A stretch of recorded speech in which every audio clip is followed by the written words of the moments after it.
স্বাগতম আজকের বাংলা নিউজে। শুরুতে দেখবেন সংবাদ শিরোনাম, এরপরে দেখবেন বিস্তারিত। আওয়ামী লীগ নিষিদ্ধ প্রত্যাহার না করা হলে ঢাকা শহর অচল করে দেওয়া হবে, ঘোষণা দিল সোহেল তাজ। সমন্বয়কদের সাথে ঐক্য জুটে গিয়ে ভুল হয়েছে বললেন জামায়াত আমির শফিকুল ইসলাম। জামাত কমাতে আসলে দেশ পাকিস্তানের চেয়েও খারাপ হবে বললেন বিএনপি নেতা সালাউদ্দিন। নাসির উদ্দিন পাটোয়ারিকে দুধের শিশু ডাকলেন বিএনপি নেতা মির্জা আব্বাস। এবং সর্বশেষ দেখবেন ফ্যামিলি কার্ড দেওয়ার চিন্তা করছে বিএনপি। এতক্ষণ শুনলেন সংবাদ শিরোনাম, এবার দেখবেন সম্পূর্ণরূপে বিস্তারিত। আওয়ামী লীগের নিষেধাজ্ঞা প্রত্যাহার না করা হলে ঢাকা শহর অচল করে দেওয়ার কঠোর হুঁশিয়ারি দিয়েছেন সোহেল তাজ। প্রয়াত প্রধানমন্ত্রী তাজউদ্দিন আহমেদের পুত্র এবং সাবেক স্বরাষ্ট্র প্রতিমন্ত্রী তানজিম আহমেদ সোহেল তাজ একটি জোরালো বক্তব্যে বলেছেন, আওয়ামী লীগের উপর থেকে রাজনৈতিক নিষেধাজ্ঞা অবিলম্বে প্রত্যাহার না করা হলে ঢাকা শহরকে সম্পূর্ণ অচল করে দেওয়া হবে। তিনি এই হুঁশিয়ারি দিয়ে দলের নেতাকর্মীদের ঐক্যবদ্ধ হয়ে রাজপথে নামার আহ্বান জানিয়েছেন। সোহেল দাস এই ঘোষণার রাজনৈতিক মহলে ব্যাপক আলোড়ন সৃষ্টি করেছে এবং আওয়ামী লীগের সমর্থকদের মাঝে নতুন উদ্দীপনা এনে দিয়েছে।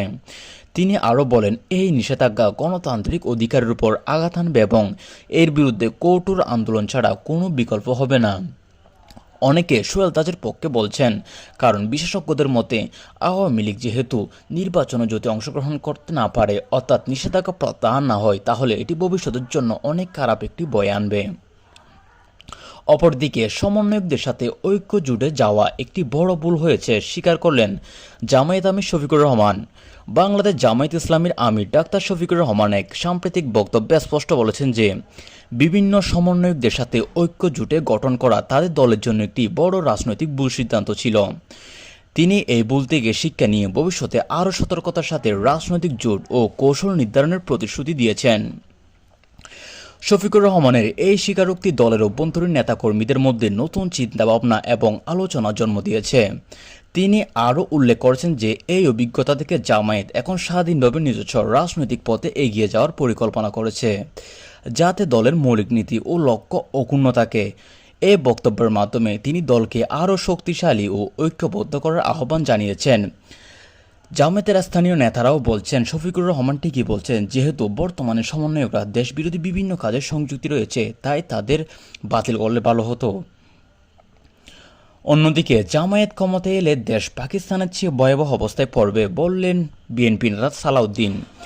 বিএনপির স্থায়ী কমিটির অন্যতম গুরুত্বপূর্ণ সদস্য সালাউদ্দিন আহমেদ একটি সাম্প্রতিক অনুষ্ঠানে বলেছেন যে যদি কোনোভাবে জামায়াত ইসলামী ক্ষমতায় আসতে সক্ষম হয়, তাহলে বাংলাদেশের অবস্থা পাকিস্তানের বর্তমান পরিস্থিতির চেয়েও অনেক খারাপ হয়ে যাবে।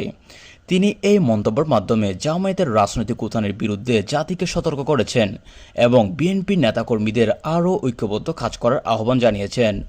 সালাউদ্দিন আহমেদ আরও বলেছেন, জামায়াত মতাদর্শ দেশের স্বাধীনতা, গণতন্ত্র এবং অসাম্প্রদায়িক চেতনার জন্য হুমকি। তার এই বক্তব্যে রাজনৈতিক অঙ্গনে ব্যাপক আলোচনা সমালোচনার জন্ম দিয়েছে এবং বিএনপির অবস্থানকে আরও স্পষ্ট দিয়েছেন। সালাউদ্দিন আরও বলেছেন, স্বাধীনতার পর থেকে জামায়াত ছিল বাংলাদেশের একদম স্বাধীনতা বিরোধী, তাই এই দলটি ক্ষমতায় আসতে পারবে না। অন্যদিকে নাসির উদ্দিন পাটোয়ারিকে দুধের শিশু বলে তীব্র সমালোচনা করলেন বিএনপি মির্জা আব্বাস। বিএনপি স্থায়ী কমিটির সিনিয়র সদস্য মির্জা আব্বাস জাতীয় নাগরিক কমিটি অন্যতম সমন্বয়ক নাসির উদ্দিন পাটোয়ারিকে রাজনৈতিকভাবে দুধের শিশু আখ্যা দিয়ে কঠোর সমালোচনা করেছেন।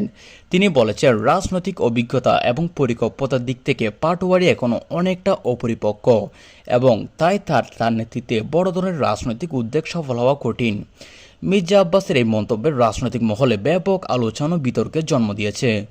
অনেকে এটিকে বিএনপির অভ্যন্তরীণ কোন্দল হিসেবে প্রতিফলন হিসেবে দেখছেন, আবার কেউ কেউ এটিকে প্রবীণ নেতার স্পষ্ট কথা বলে উদাহরণ বলে মনে করছেন। এই বক্তব্যের পর থেকে নাসির উদ্দিন পাটোয়ারির ভূমিকা নিয়ে নতুন করে প্রশ্ন উঠেছে।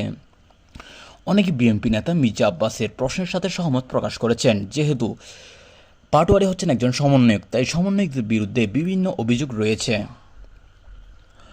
অন্যদিকে অসচ্ছল পরিবারের জন্য ফ্যামিলি কার্ড চালু বড় পরিকল্পনা নিয়েছে বিএনপি ক্ষমতায় এলে দেশের অসচ্ছল ও নিম্ন আয়ের পরিবারগুলোর সহায়তার ফ্যামিলি কার্ড নামে একটি বিশেষ কার্ড চালু করার পরিকল্পনা করেছে। এই কার্ডের মাধ্যমে পরিবারের নারী প্রধানরা সহজে সরকারি বিভিন্ন সুবিধা, বুতুর্কি এবং নিত্য প্রয়োজনীয় পণ্য সাশ্রয়ী মূল্যে ক্রয় করতে পারবেন। দলের নীতি নির্ধারকরা এটিকে নারী ক্ষমতায়ন, সামাজিক নিরাপত্তা, জাল বিস্তার এবং দারিদ্রতা বিমোচন একটি যুগান্তকারী উদ্যোগ হিসেবে প্রচার করেছেন। বিএনপির এই প্রতিশ্রুতি ইতিমধ্যে জনগণের মাঝে আলোচনার বিষয় হয়ে উঠেছে এবং দলটির নির্বাচনী প্রচারণায় এটি একটি গুরুত্বপূর্ণ অংশ হিসেবে ব্যবহার করা হচ্ছে। বিএনপির নেতারা বলছেন, এই কার্ডের মাধ্যমে সরাসরি জনগণের কাছে সহায়তা পৌঁছে যাবে এবং মধ্যস্থতাভোগীদের দৌরাত্ম্য কমবে। অনেকে বিএনপির এই ফ্যামিলি কার্ড নিয়ে পক্ষে রয়েছেন, আবার অনেকে বিপক্ষে রয়েছেন। অনেকে বলছেন বাংলাদেশের মানুষরাই তারা নিজস্ব অর্থায়নে ভালো কিছু করুক, তবু ফ্যামিলি কার্ডের মতো যেন এমন কিছু বের না হয় যা পরবর্তী ভবিষ্যৎকে অন্ধকারের দিকে ঠেলে দিবে। এই ছিল আজকের নিউজ। আজকের নিউজ যদি ভালো লাগে চ্যানেল সাবস্ক্রাইব করে দিবেন। এরকম নিউজ আমরা প্রতিনিয়ত আপলোড করি। ধন্যবাদ।